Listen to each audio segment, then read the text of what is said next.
Welcome to the Banker Lamp. Please enjoy the video. In this video, I will explain how to cook Dino ribs. First, let's get those ribs ready. Begin by trimming any excess hard fat, aiming to leave about 1/4 inch of fat cap for incredible flavor. Next, carefully remove the silver skin membrane from the bone side. This step is crucial for achieving that melt-in-your-mouth tenderness. Finally, apply a generous, even layer of your preferred beef rub to all surfaces, ensuring every inch is covered for maximum taste. This preparation sets the stage for truly amazing ribs. Now that your ribs are seasoned, it's time to get them smoking. Preheat your smoker to a consistent 275 degrees Fahrenheit, which is about 135 degrees Celsius. Carefully place the seasoned ribs directly onto the grates, ensuring they are boned side down. Let them smoke undisturbed for approximately 3 to 4 hours.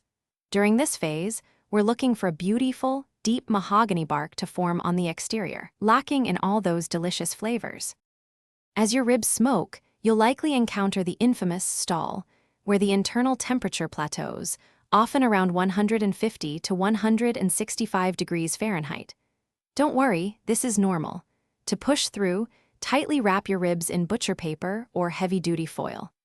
Add a splash of beef broth or apple cider vinegar inside the wrap to keep them moist. Return them to the smoker until they reach an internal temperature of 200 to 205 degrees Fahrenheit for ultimate tenderness. Once your Dino ribs hit that perfect internal temperature, the hardest part is waiting. Remove them from the smoker and, still wrapped, let them rest on your counter for at least 1 hour or even up to 2. This critical resting period allows the muscle fibers to relax and the juices to redistribute evenly throughout the meat, ensuring every bite is incredibly moist and flavorful. Finally, unwrap, slice between the bones, and serve these magnificent ribs with your favorite sides.